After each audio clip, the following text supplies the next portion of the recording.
This is Uthred Ronaldson, and this is vlog number 11, Conflict of Nations World War III, Day 17, and I'm playing as Afghanistan.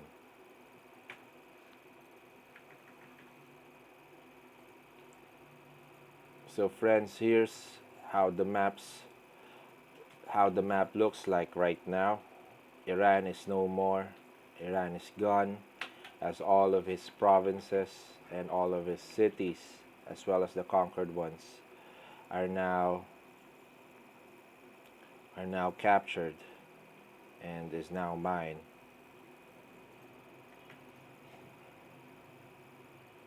There you go. So those are my troop positions, and as you can see here, Saudi Arabia is currently going against Iraq. Okay, so this is my troop position. I have 8 units in Tabriz.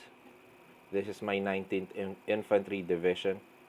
I also have my 5th Elite Infantry Division, Ragnar the Warlord, in Baku. I have 6 units there. I have 7 units in Baku, and then 7 units in Rast. And this is the 9th Recon Division, and I also have 2 units in Tehran. Okay, so what am I going to do now? Iran is done, Iran is finished, so what will be my next strategy? Okay. We'll go through that later, but for the meantime, let's check the scoreboard and see who's leading for day 17. So day 17 still looks the same. We have top 3 nations coming from the NATO coalition. We have the United States, United Kingdom, and France, followed by Kenya, Afghanistan, Australia, Japan, and then Myanmar is right just below Poland. So when it comes to numbers and strength, the Southern Cross coalition is just um, just down below the NATO coalition. In terms of points, their lead is just over 100 points. They're currently at 1,487, while Southern Cross is 1,376. So the lead is not that far. So we're actually catching up. The reason is because Australia is actively conquering new lands. Thailand and Vietnam is almost done. It's almost over here. That goes the same as well for Myanmar. And Japan has swallowed up Mongolia and is now taking lands from Russia. Japan did a great job here conquering these lands.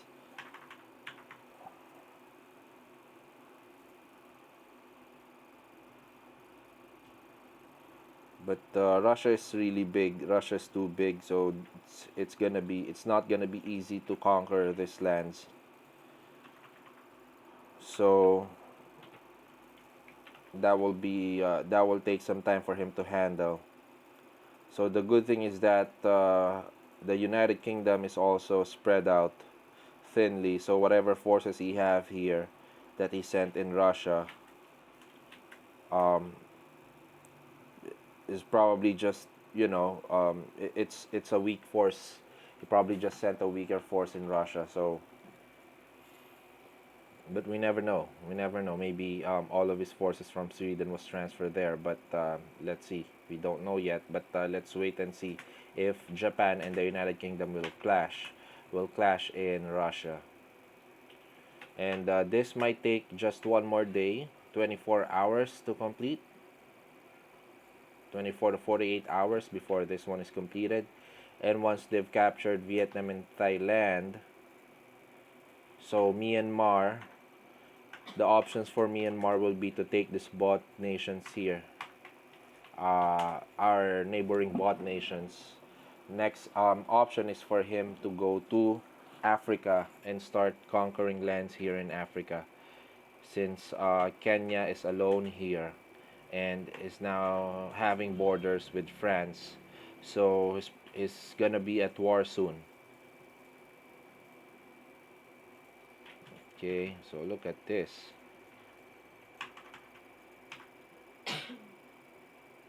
Damn. So let's check the news. The United Kingdom just landed in the city of Cape Town and is currently taking lands, Kenyan lands. Damn, this treacherous monster here. I'm gonna make sure that this guy will fall. This warmongering leader here. So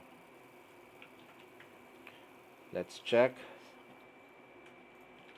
Kandahar, we have additional infantry. We have arms industry level 5 built in Jalalabad, a population level increase in Hyderabad, and then arms industry built in Herat. Okay, so a lot of things happened yesterday. Let's check the news. Australia, military unit annihilated. The 2nd Infantry Battalion, Thailand, has been destroyed by the 23rd Naval Fighter Wing, Australia. Thailand, okay, lost 1 motorized infantry. United States and Chile still at war, with the United States still winning with fewer casualties. Bolivia lost 1 motorized infantry. Bolivia is now at war with the United States too. So they're taking on the world at once there. So the United States have domination in South America, but still has several provinces to capture. Nigeria and Cameroon also at war. Libya and France at war. Okay, France is still losing more troops than Libya. And then Venezuela and then the United States also at war, while Venezuela and Colombia is also at war. So the Southern American continent are going against each other, while the United States is creeping in and conquering their lands. So in those type of situation, they must unite. But instead of uniting, they decided to just fight against each other. There you go. So Cape Town has fallen. Um, Widespread dissent in the United States as well as in Australia. And most notorious nations will be the United States, followed by Australia, and then Iraq, and then the United Kingdom and Ukraine. So you won't see Afghanistan here because Afghanistan is a beloved nation. Let's check day 16 and see what happened. When did the Kenyan and the United Kingdom war started? Okay.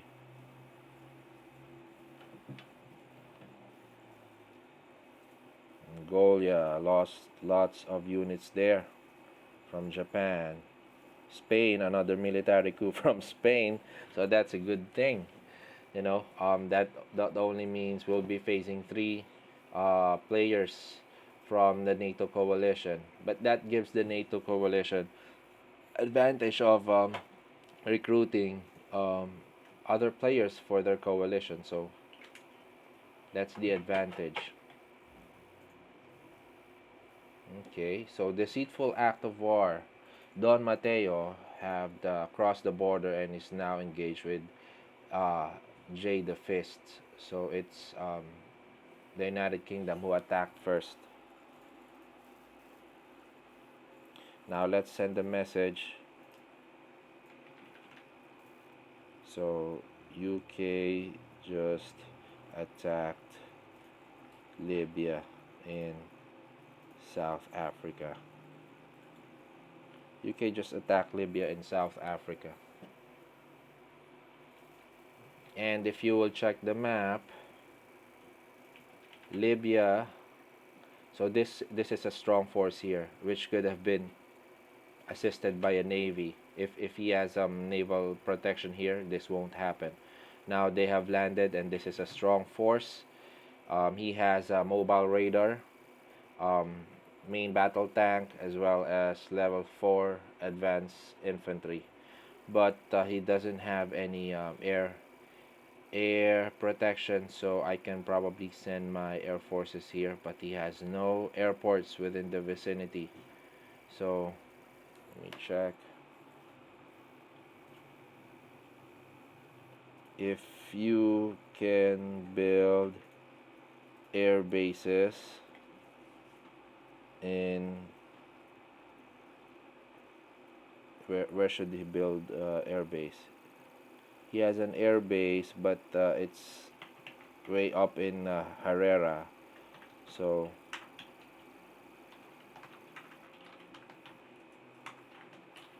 so if you can build air base in your south southern territories, if you can build air base in your southern territories, I will send planes to attack UK. He has no AAs. AAs are anti-air.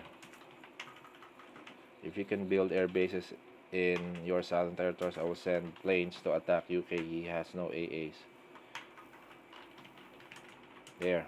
So let's see what Kenya will do. Damn. So most of his forces are way up north, and his troop count, his unit is just 30 units. So that's dangerously few. Considering that he now has borders with France. But this one is too far, and I cannot send my navy there because I will be defenseless in the sea. So it's really up to Kenya now to hold them. All he needs to do is to hold them. He's definitely gonna take some punches there, but he needs to hold. That's the best thing he can do. The resistance here in the south, so the United Kingdom would meet resistance up here in Bulawayo and Herrera. So that's the main resistance. That's where the main resistance will come. And so the United Kingdom will have free reign in conquering the southern territories here, the South African territories of Kenya. Okay, so that's dangerous for Kenya and also for us, because if we lost Kenya, then I will be fighting this coalition alone. So I think Myanmar can send some troops.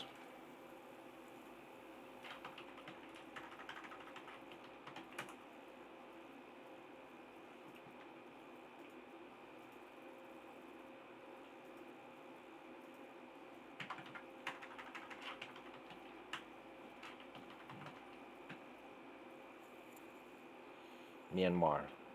Myanmar. If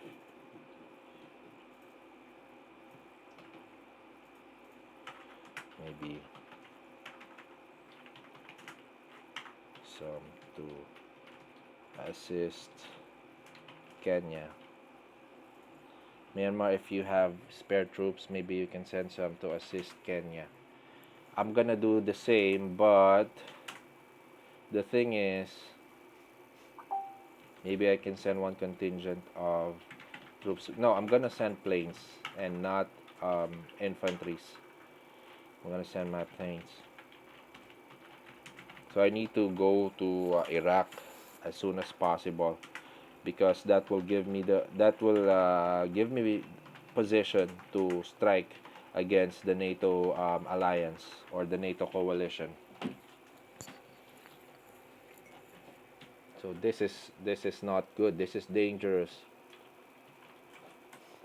Although the NATO coalition is having their own issues, their own problems, like Spain again is now being overthrown by his people. So they will be losing Spain again. And so if that happens, I'm only gonna face two nations here, which is United Kingdom and France. As we have seen, United Kingdom is not a fan of anti-air. So once we get into contact, I will decimate his forces here with my strike fighters. So I have 5, 10, 15 planes. And these are all combinations of air superiority fighters and strike fighters. So I am in the position to attack and destroy enemy troops. So I will continuously build fighters here. As you can see, I have lots of components, though I have limited chips, electronics. So that will limit my production of planes as well as ships. But my ship production, my arms industry is now in Jalalabad is now at level 5. So I'm expecting for that to boost, and um, I'm not gonna annex some territories yet because it's not yet needed or necessary. What I need to do is to conquer Iraq. So, how are we going to do this? We can move this forward and get them as close as here. So, my troops are mostly here in the south. So, if I'm going to attack Iraq here, that will come from all these provinces. So, what I'm gonna do is I'm gonna send them. Anyway, let me check these provinces first. So Ras is currently at 52% morale, while Tehran is at 44. Tabriz is at 37, and Baku is at 39. So they are safe from rebelling. So I can now go ahead and send my troops to Iraq. Okay. Alright, so I'm gonna start my attack now because I need to attack Iraq to open up my frontier and have borders with to get my borders as close to NATO as possible so I can distract them, and I can make them divert some forces to me. That will help Kenya and help us get into position to go to war against them. So let me start my conquest here. So this army here will serve as reinforcements because they will arrive late.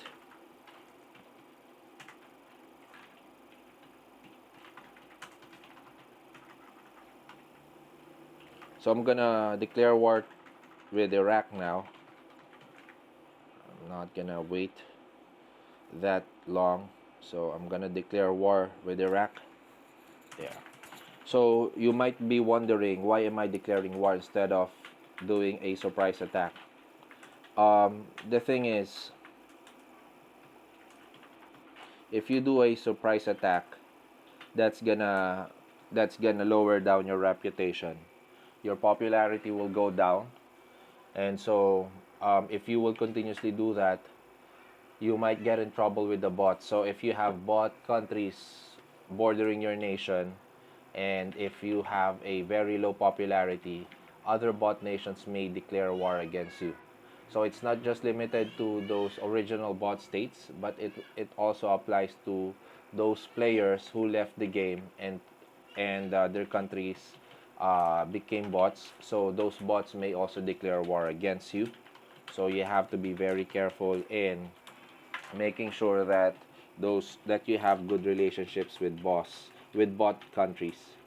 So there, I'm gonna start my advance here in the south with just my 8 National Guard, and that will conquer Avas. So this won't be easy because I only have 2 National Guards here. So I can probably bomb Basra, or I can capture Basra.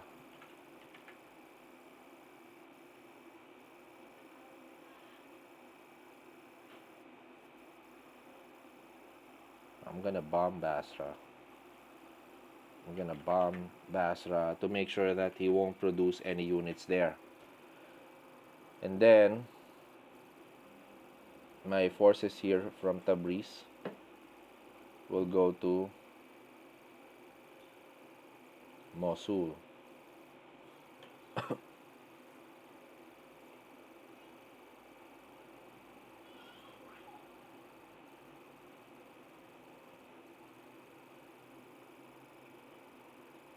My forces, the 48th National Guard from Tehran, will go here to Basra. So I will have 4 units there. Take 6 hours.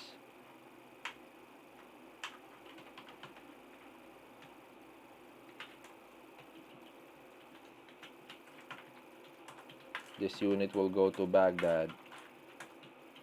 Will capture the territories of Baghdad. They're taking a long route, so you will have to go through here, through the mountains, and then take on Baghdad.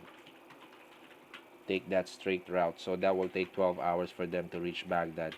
The 9th Recon Division, and then the 19th Infantry Division will take 10 hours and 45 minutes to reach Mosul. Okay, and then I'll send them now as reinforcements. I know this flank will be exposed for now, but I don't see Belarus as a threat, so I'm gonna risk that. Anyway, I can always recapture them if in case I lose them. So this army will go here in Karbala. There.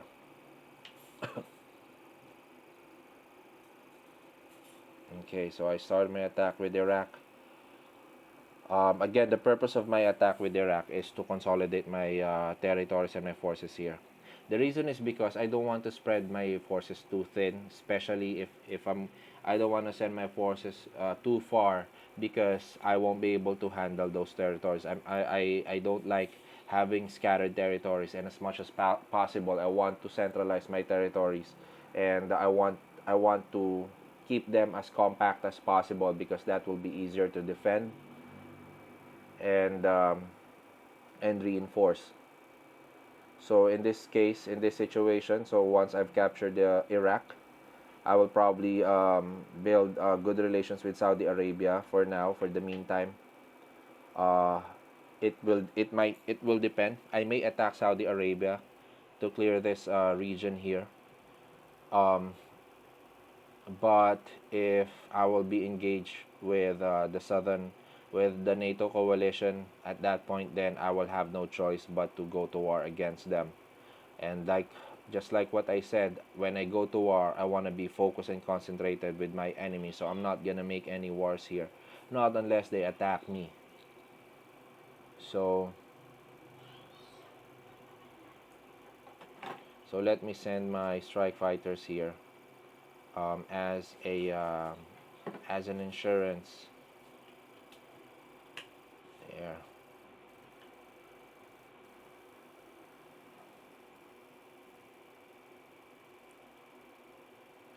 So I really wish that Kenya have completed his conquest. He's probably offline right now. He's not active right now. That's the thing, you know. Our leaders go on vacations too, and if that happen, if your leader go on a vacation while the world is at war, then you will just be shocked when you realize that your um, that other countries is now attacking you. So that's probably what happened to this leader here, to Jade the Fist, as he is being attacked and he's not responding to it. Okay, or he might probably just realize that he's not gonna win this and left the game early so that his stats won't be affected. That's what other players do, but that's a poor thing to do, um, considering that he has strong allies and all he needs to do is to hold. But the thing about this one is that if the United Kingdom decides to attack Kenya and decides to conquer Kenya, if even if Kenya leaves the game and turn bot, it's still gonna be a difficult fight for the United Kingdom. So this is a huge land here. So France will probably assist Kenya. So it's not gonna be an easy conquest. So if you will look at his movements here in the south, so just crossing these mountains here will take 1 hour. So that will it's probably gonna reach Port Elizabeth within the day, within 24 hours, or maybe not.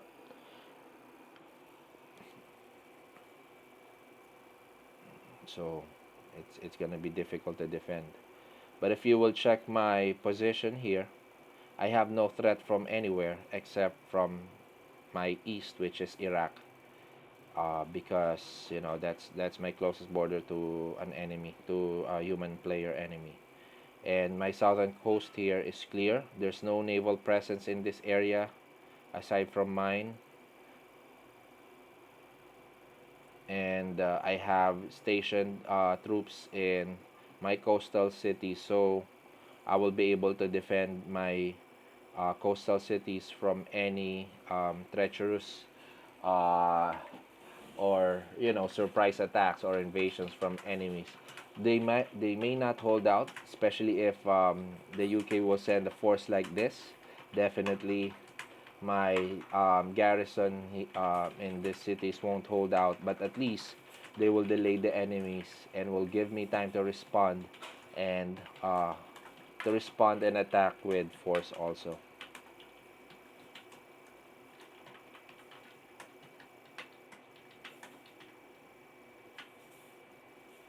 So the only thing I can guarantee here is that I'm not gonna be an easy enemy, and I may lose, yep, but I'm gonna make sure that uh, they will have a great fight, that they will enjoy the fight. So,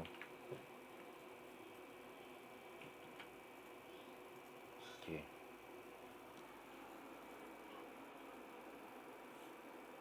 okay.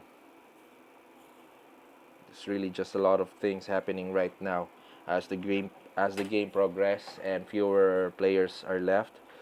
The game intensifies and it becomes concentrated. It revolves to just few players, and communications will mostly um, be limited to just few players.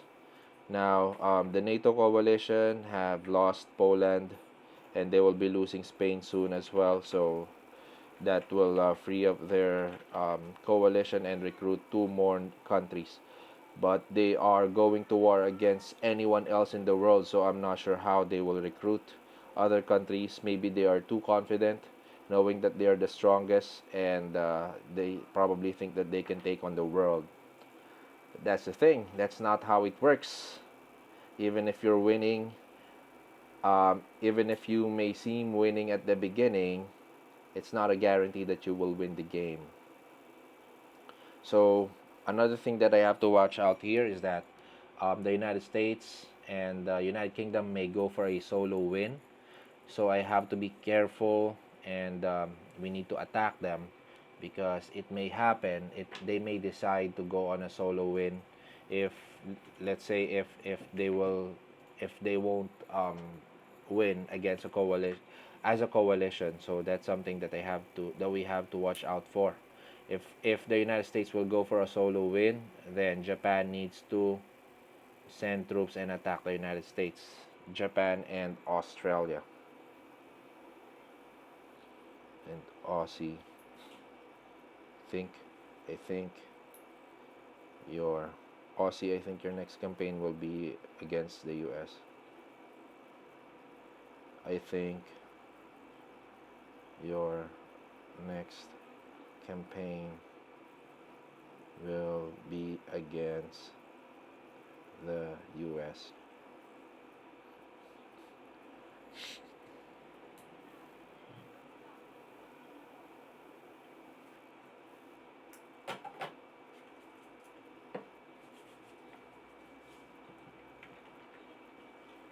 You have to prepare.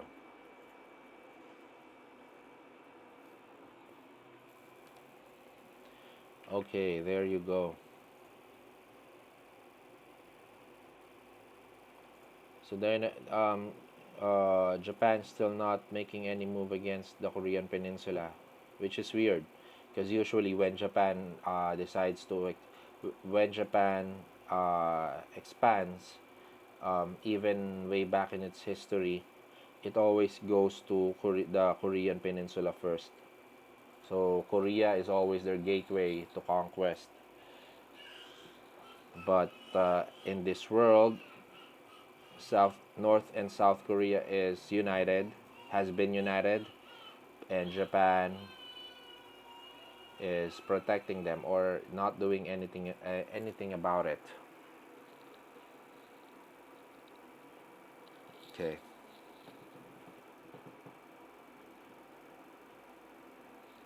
Libya is gone, still has some patches of territories left here, and France need to clear them. Oh my. What is this? So, I think this is Iraqi forces, but why can I see them? Why am I seeing them in this map? Yemen. Yemeni forces. Oh, okay. So I have a share map with Yemen. Is that the case?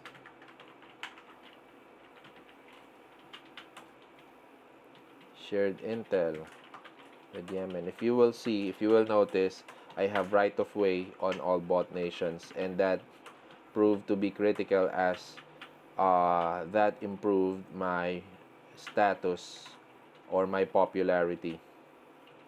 So Yemen. So Yemen. Why can I see Yemen's troops? That's interesting. I have no idea, to be honest. So I am really um, interested to know. But okay, still at peace. We're at peace. So I should not be able to see his troops. So I'm wondering why I can see his troops here in his capital. Um he has two infantry in level 1 infantries in his capital in Sana.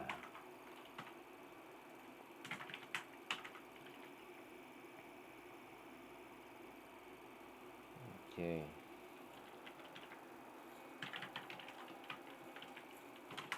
You know, Iraq started really well here. He has the Middle Eastern Coalition, which is formed by Romania, Hungary, and uh, and Turkey, as well as Iraq. But that coalition is now gone, and that's what I'm actually trying to say, because yeah, Iraq and Libya is still together, because if you fail to establish a strong coalition, then that can be your downfall. That's the reason why I don't want to join any coalitions during the early games, because I don't want to be a part of coalition that's, that's not a strong coalition and that has no tactical advantage.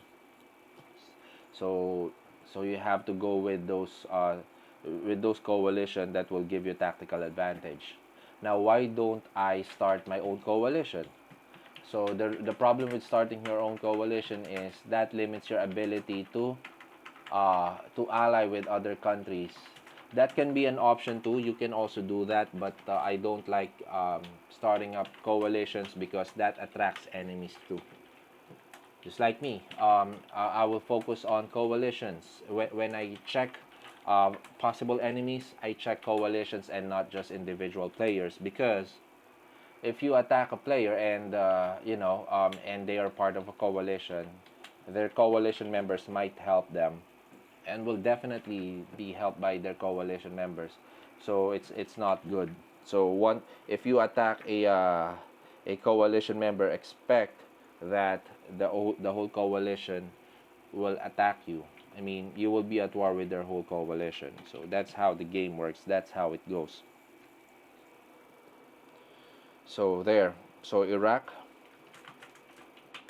we're at war with Iraq, and you will get an update tomorrow By the way, guys, if you're listening to this YouTube channel, thank you for subscribing to my channel and thank you for watching.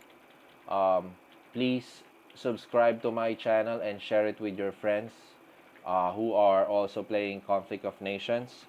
My goal here is to share my knowledge, my strategy, and my gameplay about this game, and to have interaction with other CON players around the world. So please send your comments here. If you have noticed anything that I've said wrong, please, um, um, feel free to correct or to notify me if ever I made any mistakes with how the game works, with the mechanics, because I'm just a regular player here, just reading through the mechanics of the games. And so I will really appreciate if you will comment and if you will um, communicate with me and uh, provide me some feedback with my vlog. Also, uh,